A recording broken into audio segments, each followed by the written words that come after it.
और माता पार्वती से बोले, माता संसार में सब स्वार्थी हो गए, मैं जहां जाता हूं वहां स्वार्थ दिखता है, कोई व्यक्ति ऐसा नहीं है कि बिना स्वार्थ के रह सकता है। पार्वती जी बोली, अरे देवर्षि ये बात संसार की यहाँ क्यों लेके आ गए, ये तो कैलाश पर्वत, इस कैलाश पर्वत पर आप इस बात को क्यों लेके आ गए। बोले माते मैंने देखा कि चलो कैलाश पर्वत पर देखें कहीं यहाँ स्वार्थ तो नहीं आ गए।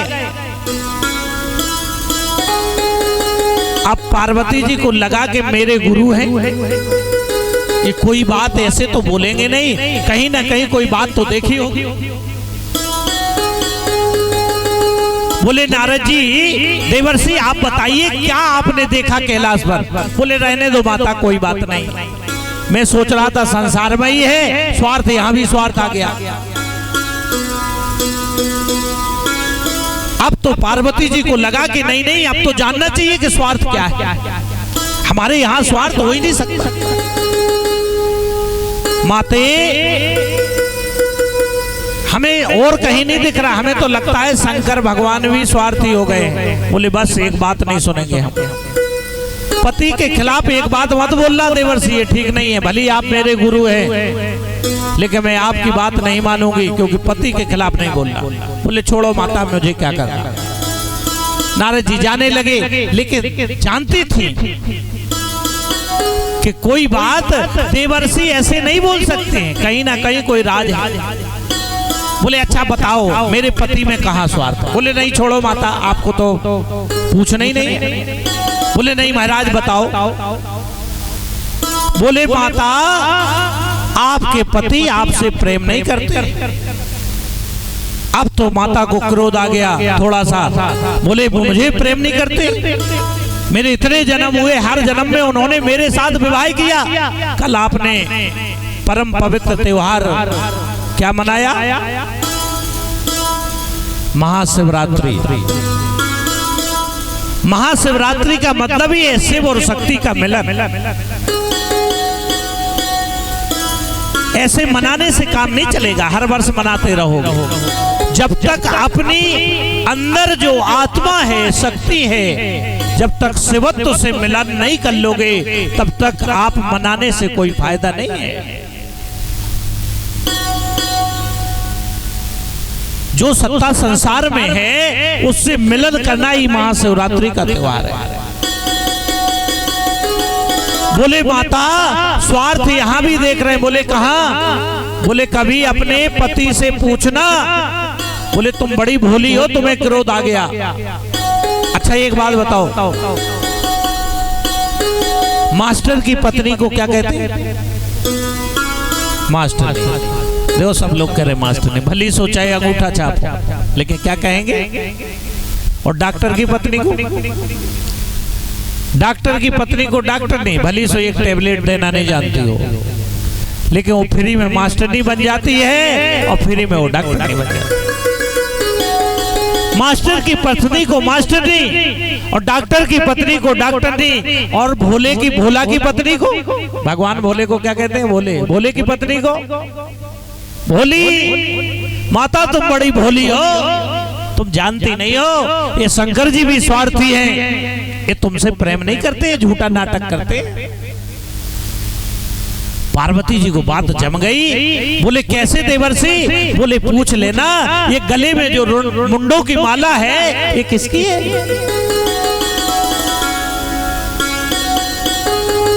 बारिश में आप बाहर खड़ी रहते हो, गर्मी में आप बाहर खड़ी रहती हो, धूप में आप बाहर खड़ी, ठंड में बाहर खड़ी रहती हो, लेकिन मुंडों की माला को गले से चिपकाए आपसे प्रेम नहीं करते। बात जम गई। बात तो सही है कि हम इनसे दूर रहते हैं और ये मुंडों की माला गले से लटकाए फिरते हैं, आखिर ये मुंड किसके हैं। नारद जी ने तो बात कही और एक दो तीन। शंकर जी ध्यान अवस्था से जैसे ही उठे, बोले पार्वती जी पानी लाइए। बोले सावधान। पहले जो पार्वती जी पानी लेके पहले से पहुंचती थी, आज कह रही सावधान, पहले ये बताइए तुम मुझे प्रेम करते हो कि नहीं करते। अरे बोले पहले पानी तो पिलाओ। बोले आज पानी आनी कुछ नहीं मिलेगा। आप प्रेम करते हो कि नहीं करते हो?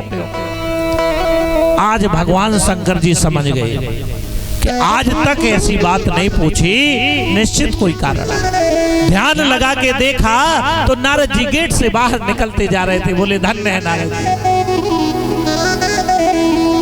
यहां भी आप पहुंच गए।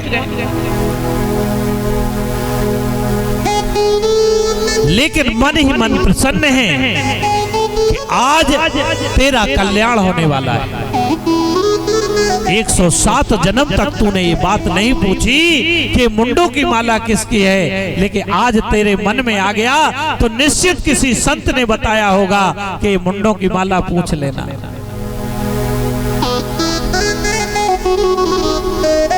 नारद जी चले गए। बोले अच्छा एक बात बताओ, पानी पिलाओ फिर मैं बताता हूं। पानी पिया। बोले एक बात, ये जो मुंडों की जो माला देख रहे हो, जो अस्क देख रहे हो, फोटो देख रहे हो, ये पार्वती जी आपके ही हैं, कोई दूसरे के नहीं। बोले आपके 107 जन्म हो चुके हैं। हर जन्म का जो फोटो है वो हम मुंड के रूप में अपने गले में धारण किए हुए हैं। अब तो पार्वती जी और क्रोधित हो गई। बोले अब तो मेरे देवर्षि नारद जी ने सही बताया था कि आप मुझसे प्रेम नहीं करते हो, क्योंकि 107 जन्म तक आप अमर रहे, आपका कभी मृत्यु नहीं हुई। हमें हर बार जन्म लेकर के तपस्या करनी पड़ी। आप कौन सी अमर बूटी खाते हो बताओ? आपने अमर बूटी पत्नी को नहीं बताई, इसका मतलब आप मुझसे प्रेम नहीं करते हो। अगर प्रेम सच्चा किया है तो उस अमर बूटी को बताइए प्रभु, जिस अमर बूटी के कारण आज भी आप धराधाम पे अमर हो, वो अमर बूटी क्या है? शंकर जी के नेत्रों से जल धारा बहने लगी कि धन्य है पार्वती, अब इस जन्म में तेरा कल्याण होने वाला है। अमरनाथ की गुफा में ले गए। अमरनाथ की गुफा में ले गए, वहां पर सारे पशु पक्षियों को भगा दिया और आत्मज्ञान की साधना देने लगे, अमर नाम का ज्ञान देने लगे, चतुर्श्लोकी भागवत का ज्ञान देने लगे। कि सुन गिरजा अमरे कहानी, कि सुन गिरजा अमरे कहानी, कि महादेव कहें निर्वाणी, सुन गिरजा अमर कहानी। महादेव कहें निर्वाणी, सुन गिरजा अमर कहानी। महादेव कहें निर्वाणी, सुन गिरजा अमर कहानी। महादेव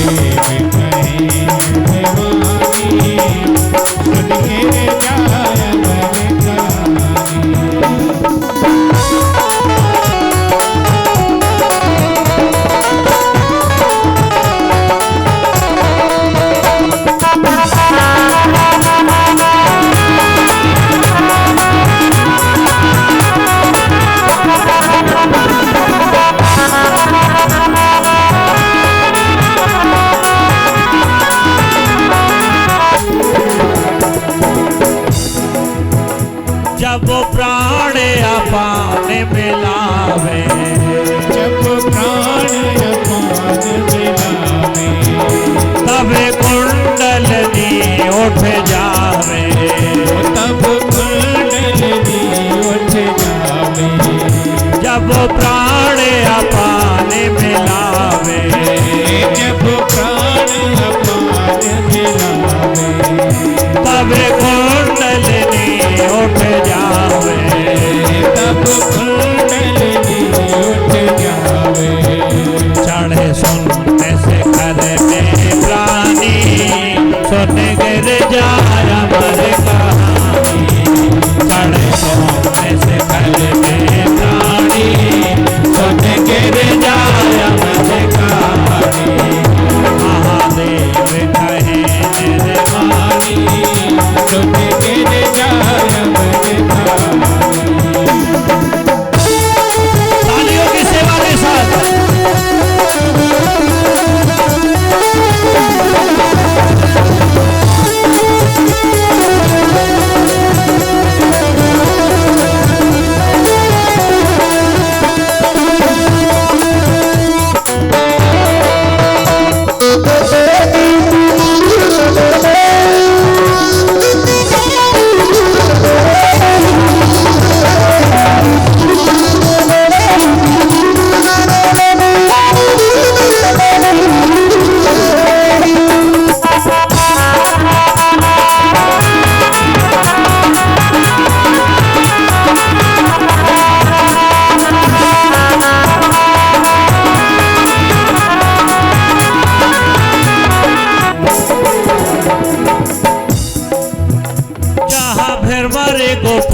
सुखदाई, जहाँ भ्रमण गुफा सुखदाई।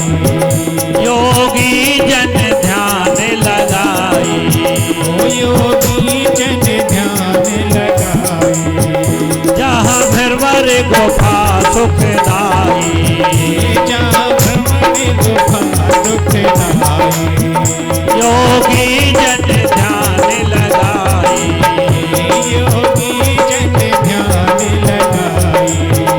सब पाया सुध विसरानी, सुन गिर जाय अमर कहानी। सब पाया सुध विसरानी, सुन गिर जाय अमर कहानी। सुन गिर जाय अमर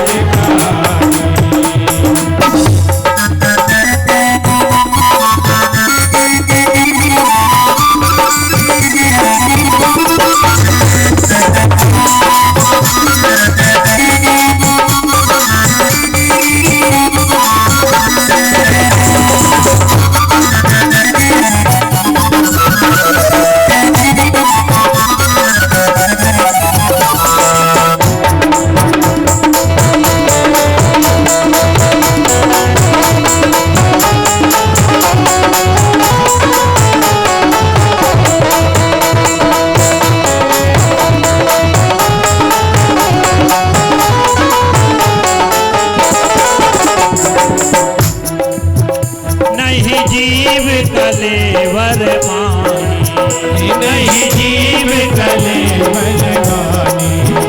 तब काल आए फिर जाए, तब काल आए फिर जाए। कर सके नहीं कछुहानी, सुन गिर जाय अमर कहानी। कर सके नहीं कछुहानी, सुन गिर जाय अमर कहानी। महादेव कहे मनमानी, सुन गिर जाय अमर कहानी। महादेव कहे मनमानी, सुन गिर जाय अमर कहानी।